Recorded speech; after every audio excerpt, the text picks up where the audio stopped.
and the streets are cobbled and there are some steep inclines, so a small wheel will be placed on the end of the cross to make his work that little bit easier. Right, that's interesting, interesting. Yes. So the cross is manufactured. Yes. What's the next big issue that you had to organise? Crowd control.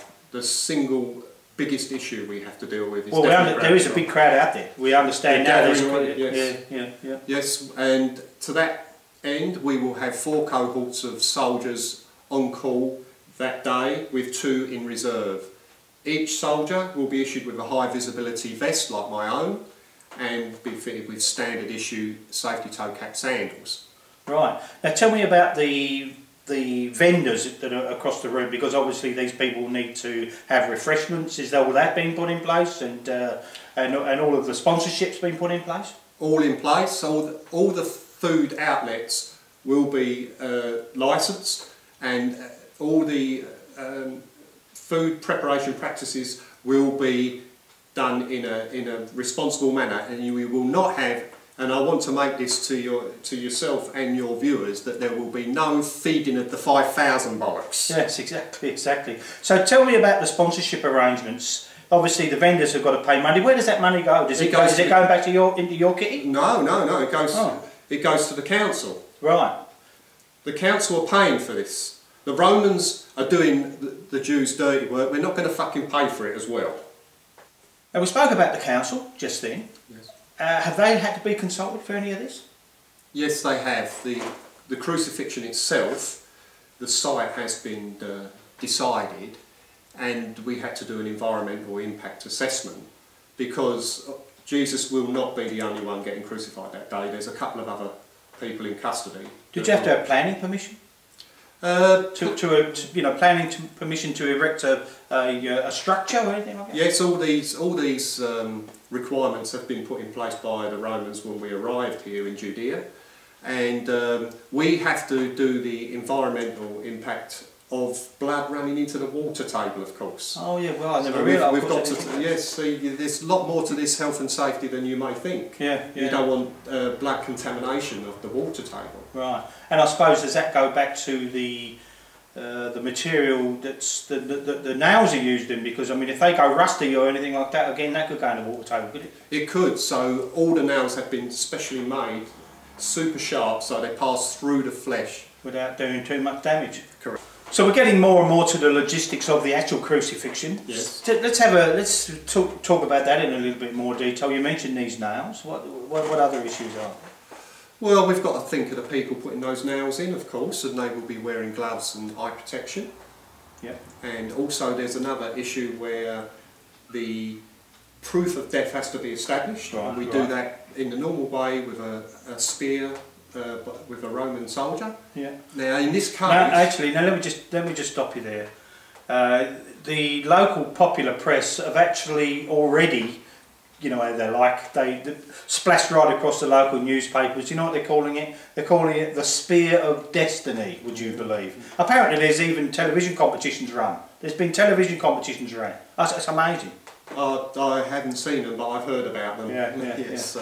Okay. But this spear, I won't call it what you called it, because that's not what the Romans call it, has to be used to establish death, and the Roman soldier that uses it will be using eye protection as well, of course. But the spear has also been made specially with a very, very sharp edge, because we don't want any infections being caused by the spear. We don't want any lawsuits from the fucking relatives, do we? Well, they're bound to get on the bandwagon, aren't they? Bound to get on the bandwagon. Yeah. So let's just talk a little bit then about this. Again, we've heard some rumours regarding the blood runoff, that it's actually going to be collected in a special cup. Well, apparently it's part of the Jewish tradition to gather some of the blood in a small cup. And we are allowing that, people to approach the cross and to take some blood. So relatives will be allowed right up underneath the cross? Yes, we have. This is for humane reasons, is that? Yes, we're happy to honour the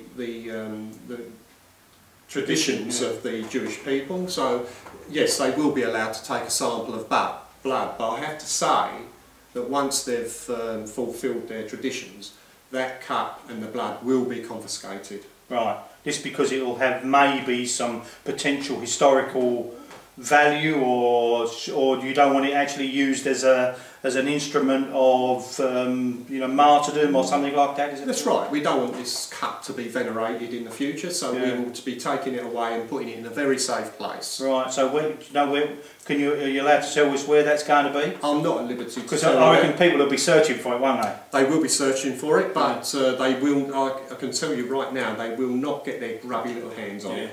We heard, again, our investigative reporters have heard that it's actually going to be placed alongside the Ark of the Covenant. I don't suppose you can make any comment. I can't comment on that, no.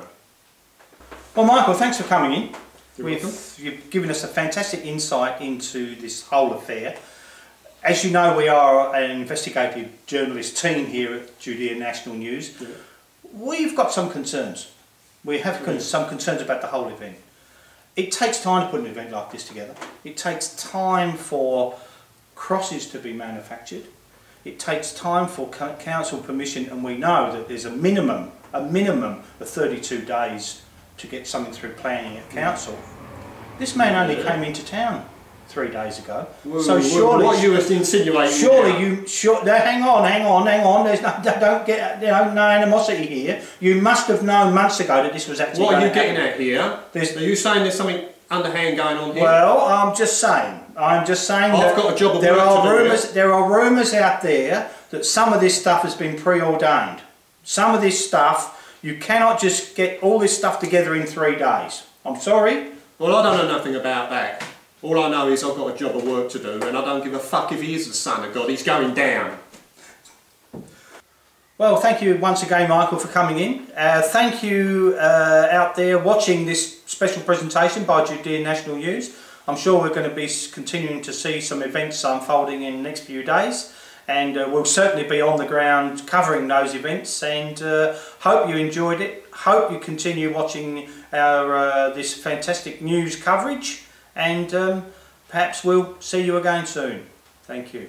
Thank you. So what's up? Are you upset, are you? Of course, I've got the fucking What's all that bollocks at the end there? What do you mean bollocks? That was bloody true. I've got a fucking job of work to do. So have I got a fucking job. Who are you fucking talking to? You can't talk to a Roman like that. I can fucking talk to you how I like. Fucking get out of fucking Romans, but you own the fucking place.